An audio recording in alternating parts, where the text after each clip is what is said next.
looking at the Heat's win over the Pistons last night, Tyler Herro is obviously a topic to be had because he kind of controlled everything offensively throughout this entire game with 29 points. But the guy we have to discuss is Max Strus, who came in and scored 13 points in 3 minutes to start the fourth quarter.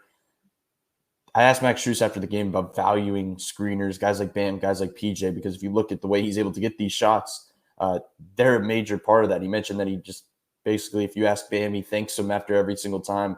But he also mentioned something about the passer and the guys that are able to get that shot all around. And it makes you think about everything kind of revolves around the rest of the team when you look at a stretch like this from Max Strus. And when you go back over the film of his 16 points, you can kind of see that. So if we hop right into it, before I even click play, you see right now there's Max Strus that's getting the ball, Bam screening, and there's one defender between the two of them. Why is that? That's because Tyler Herro has two guys on him that are basically blanketing him on the other side. That's what's going to happen. You're going to have these type of games when Tyler's kind of the only creator. Max Strus just checked in. They're not really worried about it. And they're going to swarm him, and you kind of have to take advantage of that on the backside. Right here as I play it, Max Strus pauses, gets by him, gets to the rim, and does a nice up and under. But it's just about taking advantage of these sort of possessions. When they're putting one defender on two guys, you got to be able to burst and go in that direction. Tyler being able to draw two is the main part of that. Right here, something I talk about a lot is if you see Strus coming to set a screen, he's slipping it. Like, I don't think Max Strus is not a screen setter. Every single time, it's just about getting that initial burst to kind of get an entry pass to fly to the other wing. It's exactly what he's doing right here. But the interesting thing is that it's the defense, once again, focused on Tyler Herro. They're not trying to fight through or maybe switch it. It's just strictly they're worried about Tyler Herro. His defender stops. They're just going to switch up Marvin Bagley onto him. That's too late. And if you know Max Strus, the way he can shoot the ball, he cannot see a contest. The only thing he can really feel defensively or from defenders is when they're trailing him, when they kind of right on his back and he has to turn. That's something he can notice. But when you're just coming up for a normal contest, he is not worried about it one bit. He'll fire over the top of you. Another one right here.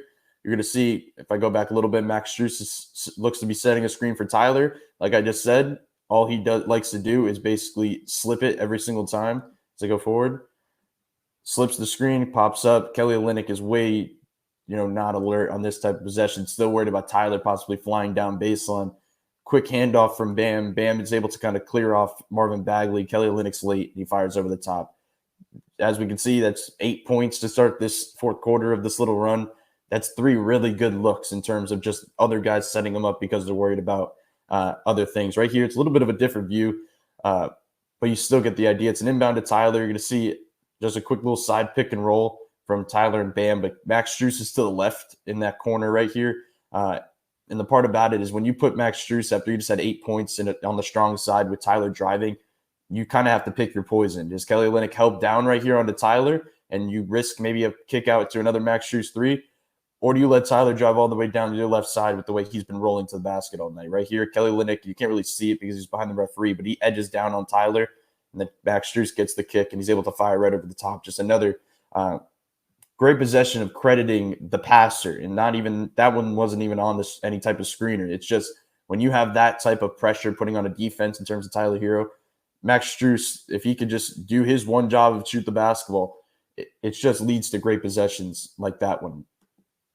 Moving forward a little bit more, you're going to see Max Strus fly off this type of curl. As I go back a little bit more, you're going to see Kelly Olynyk kind of fall asleep. He's going to trail him. As I talked about a trailer, he's a little worried about it. You're not worried about it when you're rolling downhill like that. It's just now it's all about that help defender. That help defender flew down. He's able to kind of go up and under. I think it's really intriguing to see these type of summer league attacking flashes. We saw it a little bit in summer league, but he has a little bit of an attacking ability to get to the basket, to have some little bit of athletic finishes around the rim, like that up and under, like that one right there, where he just kind of went up and around that help defender. That type of stuff just makes it so much harder to guard, especially when you're talking about these little 13-point and 3-minute spurts. The last one, speaking of the process of screening and the credit to it, you're going to see Bam fly up right now. It's just quickly set a drag screen for Tyler Herro. But what is he going to do instead of that? As you're going to see mid-play, immediately turns around, sets the back screen for Strus for a quick pin down. Strus comes up and hits it. It's just another example, if I go back one more time to see the Strus look, another example of the defense falling asleep and then Max Strus getting a good look. I don't know how a guy that has 13 points in 3 minutes you don't look at closely and take it and try to take him out of the plan here, at least stay locked with him. But the Pistons did not do a good job of that. That look from Max Strus, he basically had that entire fourth quarter.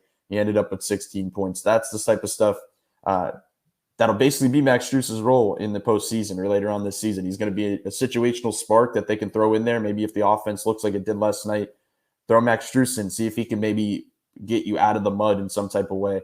But looking at the minor aspect, it's just really interesting how he can be able to get these looks through the screening from guys like PJ and Bam, who are able just to kind of block off so many of these guys in hammer screens and pin downs and back screens.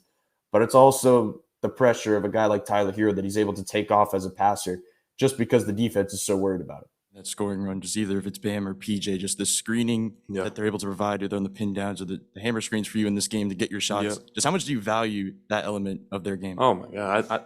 You can ask Bam. I thank him every time. The screens they set are phenomenal, and they get me open, and it feels like guys just lose me or take a body off me at times. But I do credit PJ and Bam and Deadman, all those guys, and the passer too. If you watch the game, Kyle is telling those guys, like, go get Max. If I hit one, he's go get Max. So it's a whole team thing. Guys just know that if I make one, I'm most likely going to get on a rhythm or hopefully make another one. So they're always looking for me and want me to keep shooting.